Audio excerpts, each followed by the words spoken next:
Forget frequently asked questions. Common sense, common knowledge, or Google. How about advice from a real genius? 95% of people in any profession are good enough to be qualified and licensed. 5% Go above and beyond. they become very good at what they do, but only 0.1%. are real geniuses. Richard Jacobs has made it his life's mission to find them for you. He hunts down and interviews geniuses in every field: sleep science, cancer, stem cells, ketogenic diets, and more. Here come the geniuses. This is the Finding Genius Podcast With Richard Jacobs. Hello, this is Richard Jacobs with the Finding Genius Podcast. I have Michael C. Riddell. He's a full professor in the School of Kinesiology and Health Science at York University. And we're going to talk about type 1 diabetes. So, Mike, thanks for coming. Hey, Richard, my pleasure to be here. Yeah, since you do kinesiology, but you also deal with diabetes, how did the two interface for you? Oh, I was always fascinated by the exercise sciences. Even as a teenager, I loved the sports medicine angle. But my own diagnosis of type 1 diabetes sent me down a path of researching and lecturing in the area of metabolism and endocrinology and sports, I guess, and exercise. That was a personal, I guess, journey that I took. So at what age were you diagnosed with type 1 diabetes?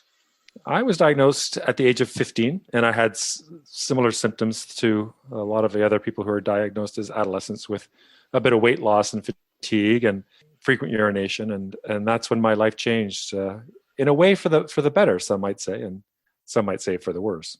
Well, I'm glad if you see it as something for the better, and now you're working in the field and you're helping other people, and it all turned out to be a good thing, I guess.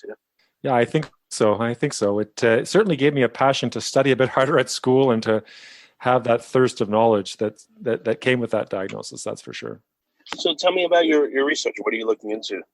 My research really spans the area of metabolism and diabetes. So I'm fascinated by why people with diabetes can have a challenge doing exercise, why their blood sugar can fluctuate. Sometimes it goes high, sometimes it goes low.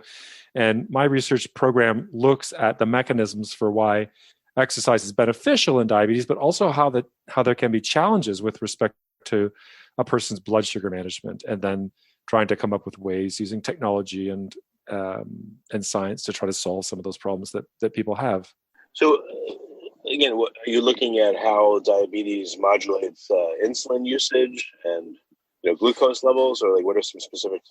Yeah, so over the years, now that I've been doing this for some 25 years, my topics have touched on all sorts of different aspects of exercise, metabolism, and diabetes. I've looked at different animal models of why exercise is good for the prevention of type 2 diabetes. What are the mechanisms of action for why being physically active promotes insulin sensitivity, and maybe even the growth of beta cells, which are the cells that produce insulin.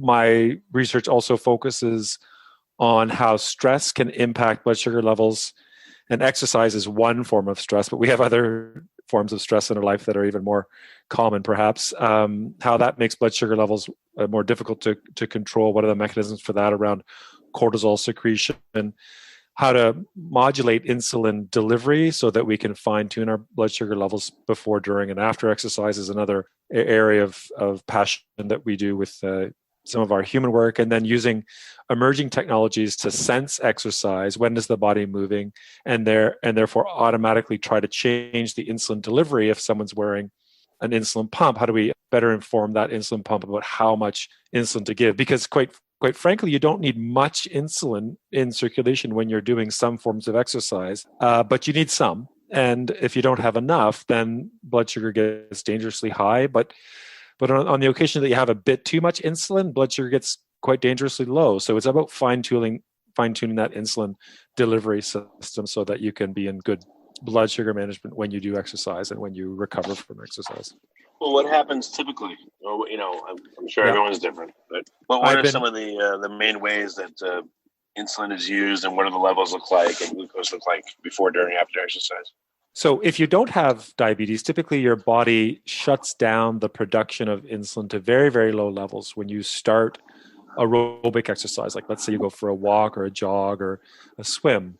you want just a small amount in your circulation, because the muscles actually take up the glucose without the need of insulin, but you need a little bit of insulin to keep the liver in check from producing too much glucose or producing too many ketones during exercise. So we know that that's the normal response. What happens in diabetes, in type 1 diabetes, if patients are taking insulin by needle or by insulin pump, what we see is their insulin levels, they actually go up a little bit because there must be some increased absorption of that insulin that's being administered. So high insulin typically means low glucose during exercise if you have type 1 diabetes, or if you have type 2 diabetes and you take insulin as part of your medication. So it's about trying to tailor that prescription such that you can lower the insulin physiologically as soon as you start to exercise, so you don't have a low blood sugar reaction.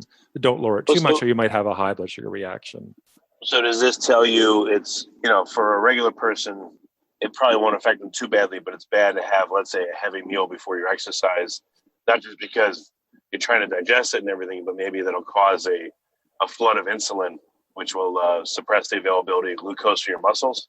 Absolutely. You're bang on, Richard. If you have a large simple carbohydrate-rich meal or a sugary snack before exercise, even if you don't have diabetes, that high insulin that inevitably is already in your circulation, it doesn't disappear right off the bat. It basically, it makes exercise more of a challenge because it just pushes too much glucose into the cells of the body, such that your brain and your central nervous system begin to starve for glucose. And you might even have symptoms of shakiness, confusion, weakness, which can happen even if you don't have diabetes.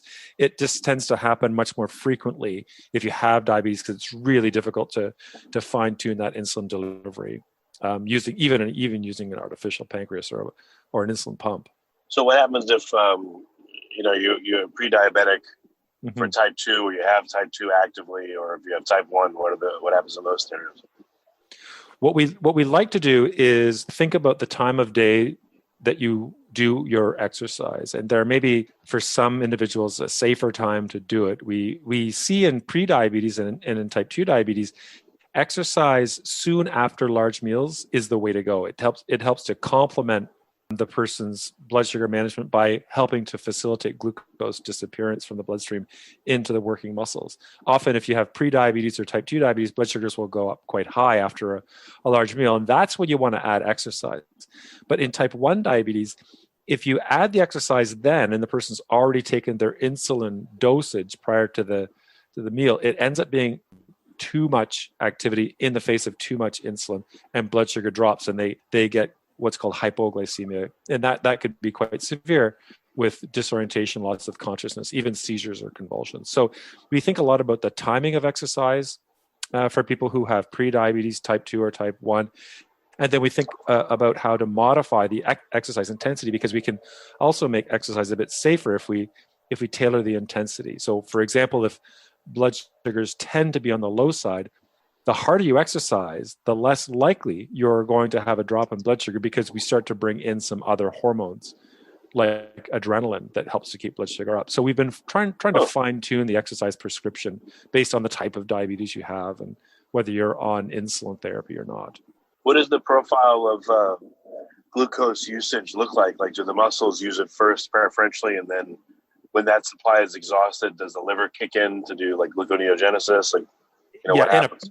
In a perfect situation, your muscle would use the glucose that's readily available at the beginning of an exercise session, and then if an exercise session lasts a long time, like maybe an hour or more, you should hopefully start to get more contribution from the liver, because it can dump glucose into circulation. It can also make glucose from other substrates.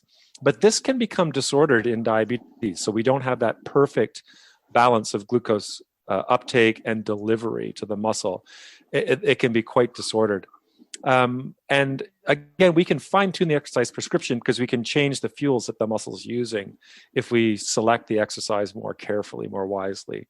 So for example, if you want to burn mostly fats, you can exercise at a lower intensity for a very long period of time, and you don't burn the glucose at such a high rate. But if you want to burn glucose, let's say your blood sugar is a bit on the high side, you want to exercise at around 60% of your maximum capacity, maybe up to 80%, and that tends to mop the glucose up quite nicely. So we've been working with patients and clinicians to try to better understand what's the right intensity based on your glucose levels at the time of exercise. Well, for athletes, I could see you'd want a whole program of exercise, and the nature of it would change as you go. Just for regular folks, I can tell you from experience, I'm somewhere in the pre-diabetic range. So I've worn a CGM from Dexcom for a while. Mm-hmm. And I noticed, I've been getting better, which is good. But I noticed after a meal, if I eat something and I'm like, oh no, it's going high, I go for a walk immediately. And after about 20 minutes in, the exercise will pull down the glucose pretty quickly, 20 or 30 points. So it really helps a lot. So I've noticed that, engaging your muscles seems to chew it up quick. Yeah. And hopefully the glucose preferentially will be shunted back to them that's in my body, Yeah, well, you're bang on. I think we've all discovered so much more with the advent of continuous glucose monitors. It's really opened our lens up to what is happening with exercise at different times of the day and different intensities of exercise, and also the benefits of exercise for all of us, whether we live with pre-diabetes, diabetes, or no diabetes. Really, it's been quite exceptional. And now athletes who don't have diabetes are starting to get a hold of this technology, CGM technology that is, and trying to fine-tune their nutrition patterns so that they can be at optimal performance, optimizing the carbohydrate stores in the body, and then understanding when to initiate carbohydrate feeding, let's say if they're in a long bike ride or a marathon event. So we've really learned a lot from CGM over the last 10 years.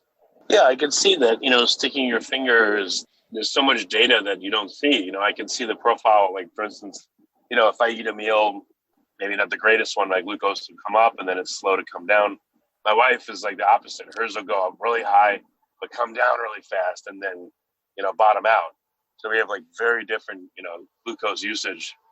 It looks like, I don't exactly know why, but you can see all that on a CGM. I think we all do have slightly different patterns of glucose usage. And I must say, in all of our human studies now, we use CGM quite heavily and learning so much about, even in the 12 to 24 hours after an exercise event, there is impact. We can see that on the CGM, and we find that quite fascinating. For one example, if you do late day exercise and you have diabetes, you can see much lower levels overnight when you're sleeping. And you can see the benefit at the next meal, maybe 6 hours later. And I think that we didn't realize that until we started to use CGM to its full potential. And I think there's still some potential for CGM. I think as the units get smaller and more cost effective, more comfortable, then more and more people will be using them, and we'll probably learn a lot more about our unique patterns of energy utilization around exercise. Yeah, and I can see also too that which numbers correlated with which feelings, and it didn't always correlate, but a lot of times it did. If mine went up to anywhere above 130 to 140 and up, it's like you really start to not feel well. So again, the feeling would correlate. Or if it goes low for me maybe 70, low for someone else maybe 60 or 50. Exactly, and when I was diagnosed almost 30 years ago, we were always kind of going on our gut, going on our feelings, and that over time became a bit dangerous because we would not recognize our symptoms of low blood sugar. Our loved ones or family members might notice that our blood sugar was too low, but we didn't notice it. A CGM is basically now such that we can pretty accurately determine what our sugars are 24/7, give us alerts and alarms if it goes too high or too low, but also correlate our feelings with our own sugar. And we're doing that now with all sorts of athletes, some athletes with diabetes, but also some athletes who don't have diabetes. And we're learning that their glucose levels can predict their performance, even if they don't have diabetes. If the blood sugar is dropping below 70 milligrams per deciliter in a non-diabetic cyclist or elite level athlete, then we see their performance drop. And if the blood sugar levels rise above maybe 140, 160, they start to have a sluggish feeling as well. So I think there's a sweet spot for all of us, and CGM's helping us to learn what that sweet spot is for us, for our everyday performance, as well as for elite level competition. Yeah, when are you going to invent the continuous insulin monitor? I'm waiting for that to come. That would be really cool. Yeah, well, we're looking at different inventors. There are some researchers who are looking at other subcutaneous monitors for things like lactate, ketone, and insulin. Insulin is a really tricky one to get. It's at very low concentrations in the body. It doesn't seem to have the same equilibrium with the interstitial fluid that glucose does. And glucose is an easy molecule to sense because you just can have a glucose oxidase chemical reaction, and then that can give you a reading. But insulin's much trickier. I think it'll come, but it may require some pretty savvy engineer work. If you like this podcast, please click the link in the description to subscribe and review us on iTunes. And I think glucose can be used as a proxy for insulin, maybe anyway. I think that if you see your glucose levels high, let's say after a large meal, you can then predict that your insulin's probably also climbing too, particularly if you then see the glucose drop back down. You know the insulin's probably lagging behind the glucose a little bit. So there might have to be some modeling that goes on to try to estimate insulin in circulation. But I think it'd be a great discovery if we could get there. In terms of a proxy, with a glucose monitor, CGM, what if you just integrated the total amount of glucose over a time period, over a a week or I think they go 14 days max, but that would probably give you a much better estimate of insulin, right? Yes, I think so too. There are some, well, first of all, the hemoglobin A1C is looking at the sugar coating of our red blood cells. And the red blood cells are cells that last in our body. They carry oxygen, but they last in the body for, 28 days to maybe a little bit longer. So looking at the sugar coating of these cells is a good proxy for average blood sugar exposure over the span of a couple months. But looking at CGM readings have taught us that a lot more might be going on that's not shown with an A1C, like how much low exposure your body's getting, how much variability your body's getting in glucose, which the A1C doesn't give us. So we're now, as researchers and clinicians, moving towards what's called an ambulatory glucose profile using CGM, where we can quantify these changes in glucose, the time below a given target range and above, and then we can start to estimate the insulin changes that might be going on as a proxy. And again, it's I think a lot of attention is being paid on glucose, but maybe we should be thinking more and more about what insulin is doing in our body, because insulin might be having both advantageous and disadvantageous effects in our body. Well, if I have, if I use a CGM and I'm not logging everything and keeping it, and again, integrating the total glucose put out over a time period, I may think I'm fine, but I may have like very high insulin. I just wouldn't know it because all I see day to day is, it's high, it's low, it's high, it's low. Or today it was pretty good. It only moved, 50 points total. But I may not know that insulin in the background may be very high.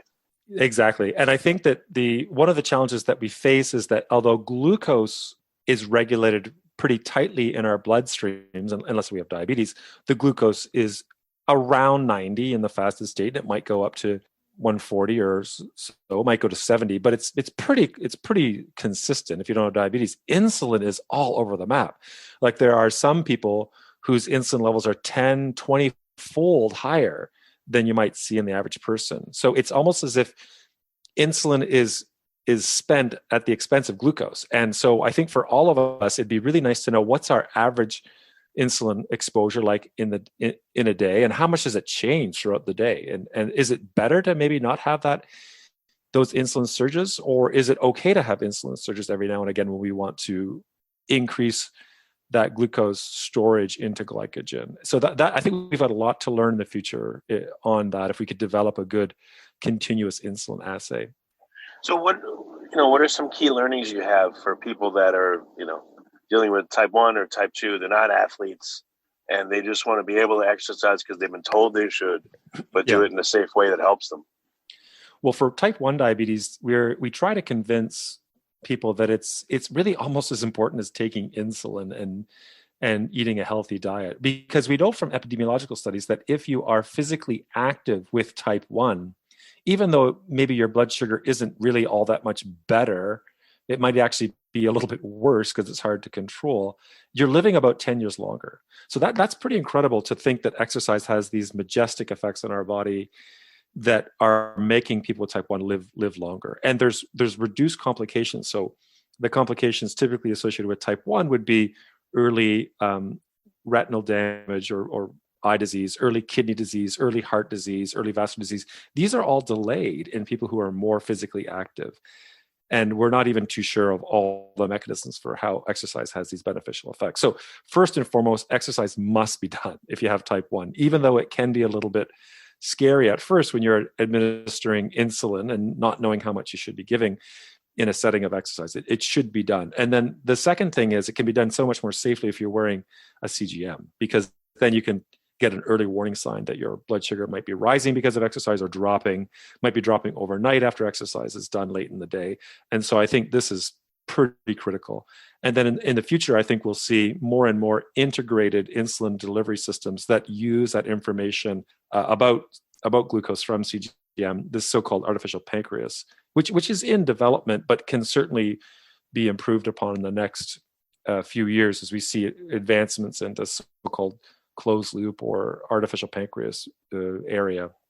You know what's weird? If you look at indicators like glucose, you can eat, you can have glucose on demand, and insulin is the responding indicator.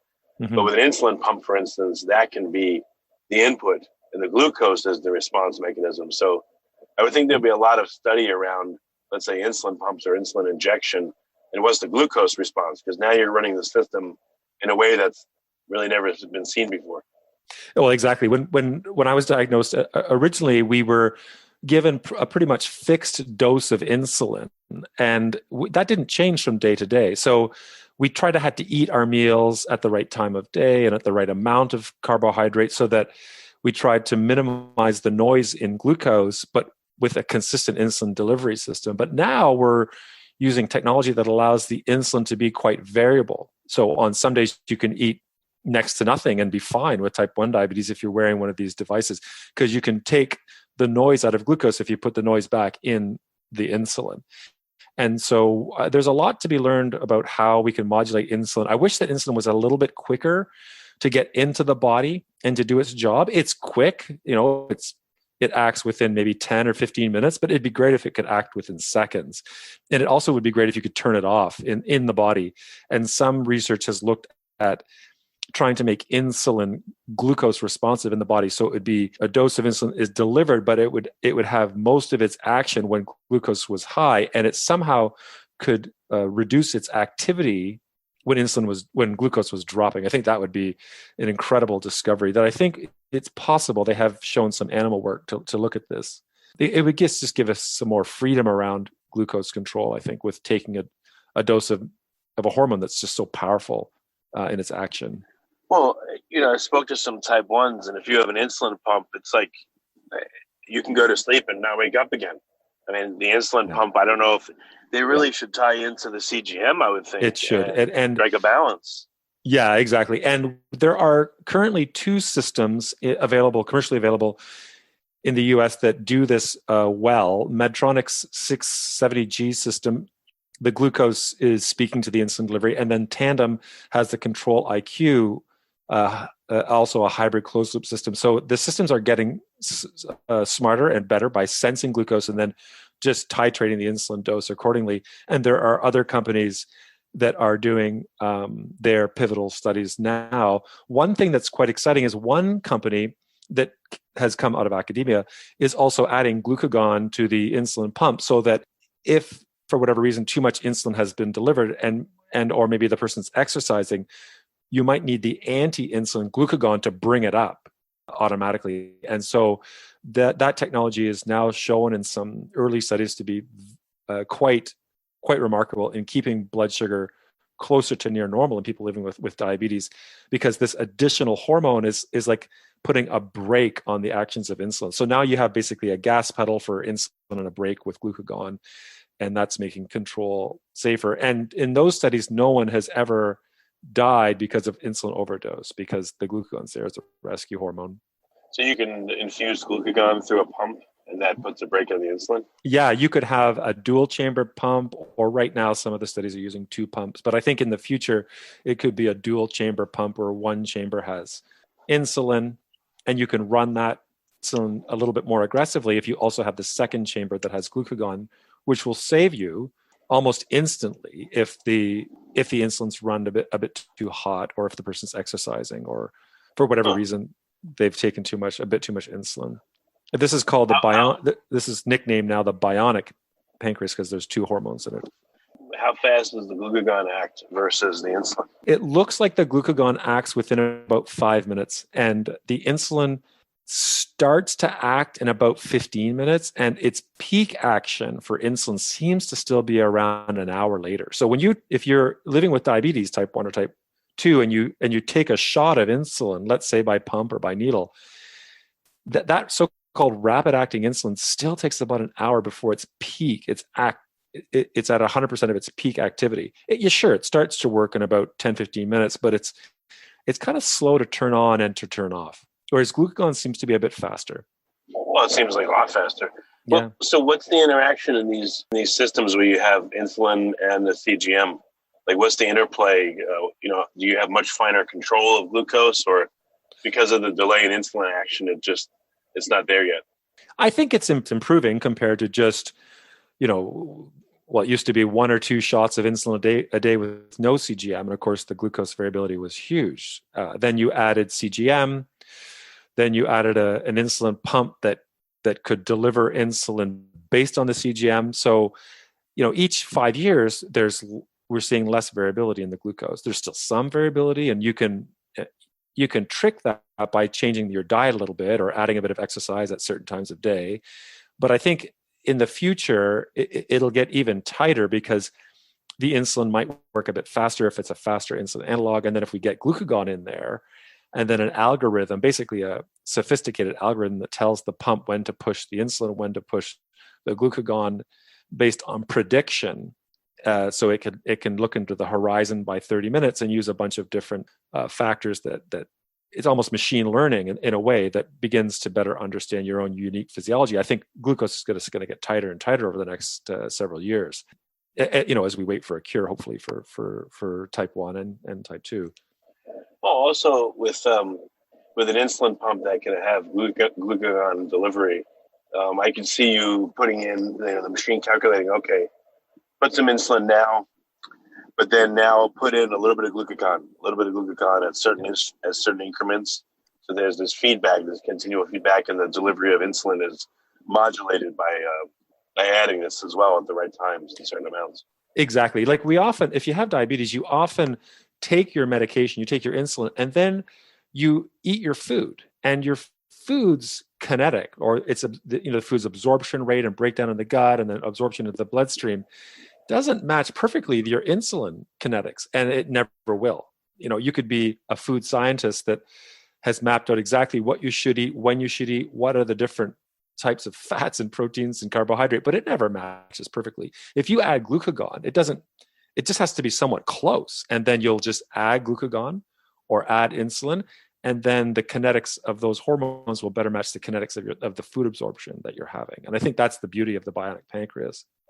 What about diets now? Do you, I'm sure you have to look at vegan athletes, vegetarian athletes, ketogenic athletes, et cetera. Yep. And some ketogenic, a ketogenic athlete is someone who maybe from time to time does a very low carbohydrate, high fat and or high protein and fat meal.